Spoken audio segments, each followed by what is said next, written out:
जी राधे राधे। राधे राधे। गुरुजी हमारी शादी को 2 साल हो गए हैं। तो हम प्राइवेट जॉब करते थे हिमाचल प्रदेश में। तो शादी के 1 साल बाद मिसेस की जॉब लग गई गवर्नमेंट। मिसेस की पत्नी की? पत्नी मिसेस पत्नी पत्नी की गवर्नमेंट जॉब लग गई। हाँ। तो 1 साल बाद बच्चा हो गया सर। तो मैं अपनी नौकरी छोड़ के हिमाचल प्रदेश से बच्चे की खातिर घर पहुंच गया। हाँ। मम्मी पापा रहते थे सागर में। मम्मी की मैया? मैया पापा के पिताजी? पिताजी हाँ। सागर में रहते थे। तो पापा जी बीपी के मरीज थे और मम्मी बीपी की मरीज थी, दोनों जन। और शुगर था पापा के लिए। ठीक है। और बड़ा भाई दिल्ली में रहता है, जॉब करता है, सॉफ्टवेयर इंजीनियर है। और हम सिविल इंजीनियर हैं। तो क्या हुआ, मैं मैडम ने कहा आ जाओ, कोई है नहीं है। तो हमने कहा अपनी मम्मी को रख लो फिलहाल के लिए, अभी हम अपनी जॉब पे बिजी हैं। तो बोलने लगे तुम आ जाओ। बच्चा हम पे समझ लिया वो एक्टिव नहीं है मैसेज हमारी ज़्यादा। तो हम आ गए फिर जॉब छोड़ के हिमाचल प्रदेश से घर। फिर बच्चे की परवरिश में हमने पूरा अपना टाइम 2 साल बर्बाद कर लिया। ठीक है। अब बोला उनका बच्चा हो गया है 1 साल 9 महीने का। अब उनकी मम्मी बोल रही है तुम अब जॉब पे जाओ। हाँ, उनकी लड़की मैंने पत्नी की लग गई है गवर्नमेंट जॉब। अब तुम जाओ जॉब करने के लिए। काम निकल गया मेरे को। अब मैं जॉब करने जा रहा हूँ, यहाँ से निकलूँगा अमृतसर, इंटरव्यू देने के लिए जा रहा हूँ। अच्छा, तो पत्नी सरकारी नौकरी में लग गई। हाँ। तो अब जॉब करने की जरूरत है आपको?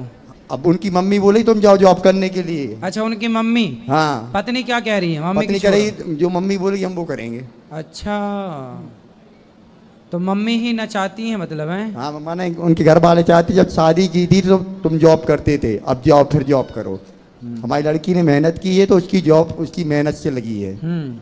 उनका वेटिंग लिस्ट में नाम था पहले से। ठीक है।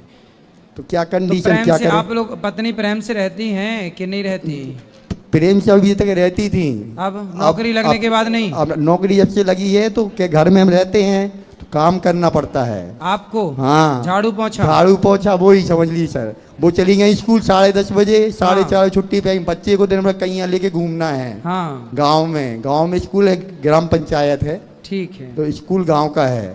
तो गांव में उसको लेना, यहीं कहीं इमली के पेड़ के नीचे बैठना, कहीं बरगद के पेड़ के नीचे, वो रोता है। स्कूल में ले जाओ तो बच्चों को संग रहता नहीं है वो। तो कंडीशन ये है, करे क्या कि हम अपनी जॉब पे जाएं, उनकी जॉब छुड़वा नहीं सकते और हमें जॉब करना पड़ेगी। तो फिर आसपास ही जॉब कर लो ना, कि आसपास आसपास आप रहते हैं वहीं कर लो। वहाँ पे सर अभी काम नहीं निकला। हम लोग 4 लाइन वाले इंजीनियर, जो 4 लाइन बनती है, ब्रिज बनते बड़े बड़े, हाँ। उसका काम रहता है हमारा। टोटल चेकिंग का है हमारा। अच्छा, हम चेक करते पूरा काम, जितना जो स्ट्रक्चर वर्क होता है टोटल। तो कर लेते हो? हाँ, पूरा टोटल। क्या क्या काम कर लेते हो? सर जे पुल बनते जितने और ये जो बना है ये सब ये चेक कर लोगे? ये हम बिल्डिंग वर्क का चेक कर लेते हैं पूरा। अच्छा। ड्राइंग से 2 BHK है, पूरा डिजाइन से चेक कर लेंगे कितने कॉलम में, ये सब साइज। कहाँ से हो आप? MP सागर सर। सागर से। ठीक है, ठीक है। सर अभी यहाँ से अमृतसर तो जाए। वहाँ कितना रुपए मिलता था महीने में आपको? वहाँ मिलता था 80,000 हिमाचल में। अच्छा जी। तो 80,000 की नौकरी आपने छोड़ दी थी? छोड़ दी हमने। बच्चे उनकी बच्चे और की पत्नी को कितना मिलता है? पत्नी को मिलता है अभी 70,000।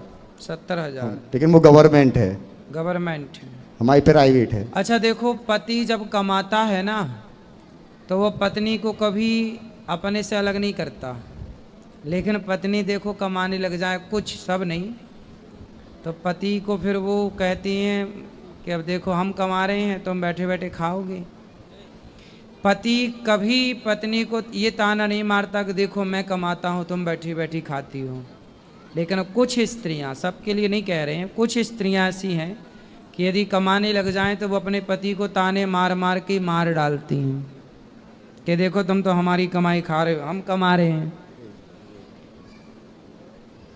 इसलिए पुरुष को काम करना चाहिए। तुम बेटा मेहनत करो, खूब बढ़िया काम करो, ठीक है? मतलब मैं अमृतसर चला जाऊँ ना यहाँ से? अब जाओ, कमाओ, खूब तरक्की करो। राधे राधे गुरु जी। राधे राधे गुरुजी। जी। हम लोग दिल्ली से आए हैं। एक्चुअली मुझे बस ये बोलना है, मैं बहुत थैंकफुल हूँ आज सच में। मतलब हम एक्सपेक्टेड नहीं था आपसे मिलना।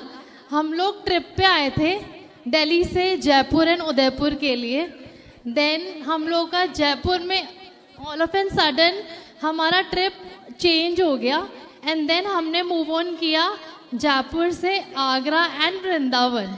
एंड जब हमने वृंदावन में अपनी गाड़ी लगाई तो उसके बाद हमने एक्चुअली सीधा आपके यहाँ पर ही लगाई, मतलब इस प्लेस पे आने के लिए, आश्रम में आने के लिए, आपसे मिलने के लिए। हमने सोचा नहीं था, सच में भगवान की कृपा है, कृष्ण जी की कृपा है, पता नहीं कैसे, पर आज हम आपके सामने हैं। सोचा ही नहीं था कि आपके दर्शन होंगे। आपने माताओं का दर्शन करके और नीचे प्रसाद पाइएगा, सभी को प्रसाद पवाइए जितने लोग हैं, और सब यहाँ जितनी सेवाएं चलती हैं ना, वृद्ध माओं का दर्शन भी करिएगा भी। हाँ जी, थैंक यू सो मच। कोई सवाल हो तो बताइए। हमें कृष्ण जी से बहुत कुछ मिला है लाइफ में। हम थैंकफुल हैं भगवान जी के कि उन्होंने हमें सब कुछ दिया है। बस आपसे आशीर्वाद आज मिल गया, उसके लिए थैंक यू। और मेरी सिस्टर को एक सवाल है, हमें बहुत इम्पोर्टेंट सवाल है आपसे। मुझे नहीं पता उसका आंसर, पता नहीं किसी के पास है या नहीं, क्योंकि एक्चुअली मेरी सिस्टर की डॉटर है, तो वो बताएगी आपको, मैं शायद ना बता पाऊँ ठीक से। राधे राधे गुरुजी। मैं बहुत खुश हूँ आपसे बात करके और मैं बहुत एक्साइटेड थी। एक्चुअली मेरी बेटी है। बताओ बताओ। गुरुजी एक्चुअली इसकी डॉटर है, सेकंड डॉटर है ये। तो ये जब बॉर्न हुई थी, ये 8 या 9 मंथ्स की थी, तो ये बोलने लग गई थी और टाइमली इसने चलना भी शुरू कर दिया था। अभी ये 1 ईयर की हुई नहीं थी, ये बोलने लग गई थी। लेकिन पता नहीं क्या हुआ, ये लोग दिल्ली से देहरादून शिफ्ट हुए थे जीजू के काम की वजह से, और 1 ईयर के बाद ही जस्ट इसके ये बोलना बंद हो गई और आज ये 6 साल की है। ये सब बिल्कुल परफेक्टली ठीक है ये लड़की हमारी, लेकिन ये बोलती नहीं है। पता नहीं क्यों नहीं बोलती। ये आप जी को बहुत मानती है, भगवान जी को बहुत मानती है। हमें नहीं समझ में आ रहा कि क्या करना चाहिए, हमसे क्या मिस्टेक हुई है, नहीं पता। इन्होंने एक्चुअली सब कुछ करके देख लिया है, बट क्या है कि कुछ रह गया है। वो क्या रह गया वो हमें लग रहा है शायद आप बता पाओगे और कुछ हेल्प मिलेगी इनको इनकी लाइफ में। तो पहले ये बोलने लग गई जल्दी से और फिर बोलना बंद कर दिया। यस।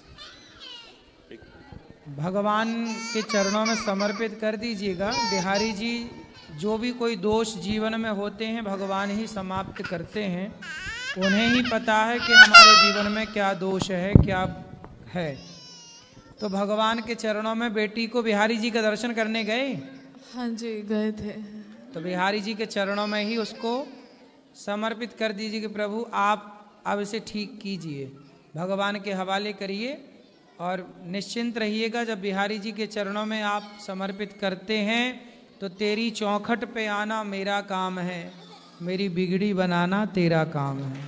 तो भगवान को समर्पण करिए, वही हैं सर्वे सर्वा, वही करेंगे सब कुछ। थैंक यू गुरुजी, हमारा लग रहा है सफल हो गया ना। हम तो ये कह रहे हैं कि जो आप कर रहे हैं वो करते थे, करते हैं और करते ही रहिएगा। यही हम चाहते हैं आपसे। जब तक आप हो, आपके बाद जो भी होगा वो इसी को कंटिन्यू रखे, ताकि हज़ारों करोड़ों अरबों लोगों को खाना, जगह, रहना, ठंड में सब कुछ मिलता है। Thank you. खुश रहिए। गुरुजी, मेरी बड़ी बेटी है ये, एक बार बात करेगी। राधे राधे गुरुजी। मेरा एक सवाल था कि जब श्री कृष्ण खुद ताकतवर थे इतने, तो उन्होंने भीम से जरासंध को क्यों मरवाया था? क्योंकि भीम ने कृष्ण से युद्ध करने के लिए मना कर दिया था। बोले मैं आपसे युद्ध नहीं करूंगा। और योद्धा तब तक युद्ध नहीं करता जब तक सामने वाला योद्धा युद्ध करने के लिए, आप हमसे लड़ने को तैयार ही नहीं है तो हम कैसे लड़ें भाई? जबरदस्ती नहीं होती ना। युद्ध होता है धर्म युद्ध, तो धर्म युद्ध में जबरदस्ती नहीं होती। आप यदि हमसे तैयार हैं, भगवान श्री कृष्ण बोले तो थे कि हमसे लड़ो, बोल दिया जरासंध ने कि हम आपसे नहीं लड़ेंगे। आप से नहीं लड़ेंगे, भीम से लड़ेंगे। हाँ, तो 17 बार भगवान ने हराया था उसको।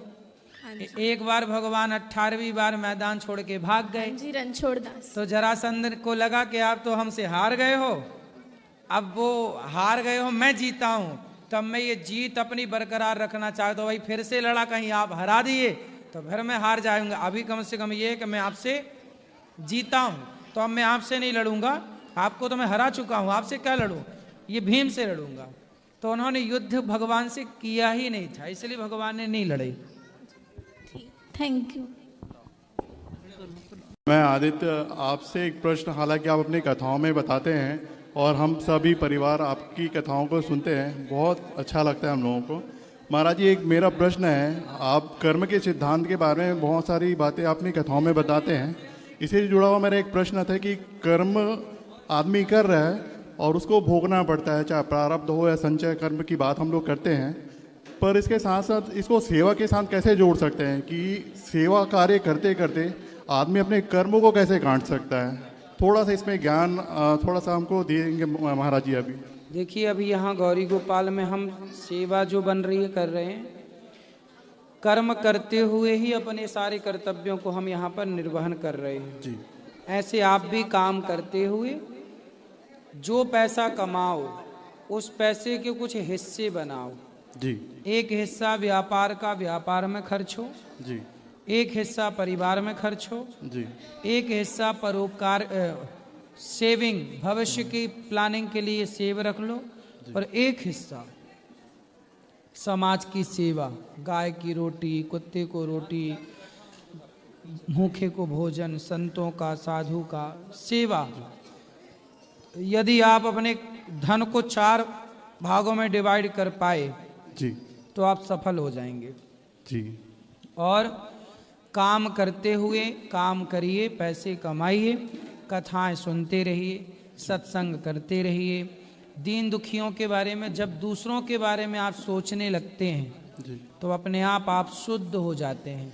वह व्यक्ति बहुत पवित्र होता है जो दूसरों के बारे में सोचता है। वह व्यक्ति बहुत अशुद्ध होता है जो केवल खुद के बारे में सोचता है।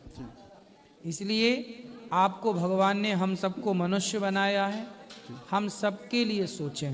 जी।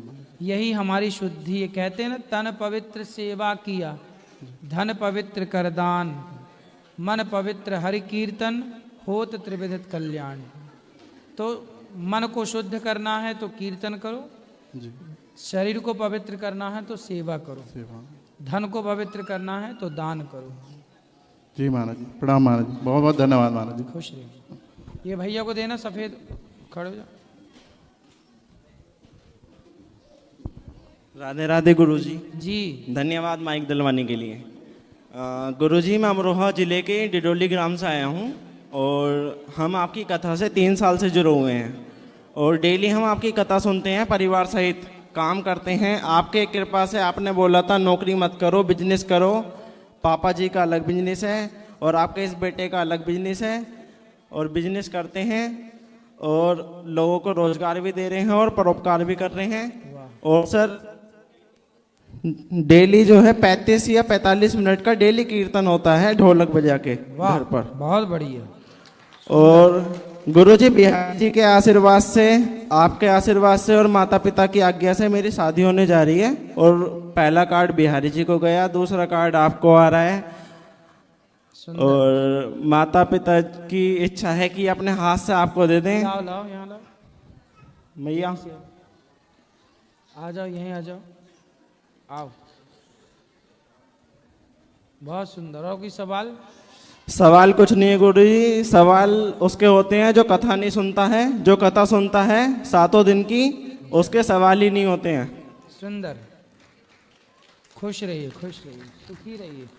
आपका मंगलमय कार्यक्रम हो, भगवान आपको सुखी रखें और खूब बढ़िया बहू आए आपकी, खूब बढ़िया से आपका ख्याल रखें।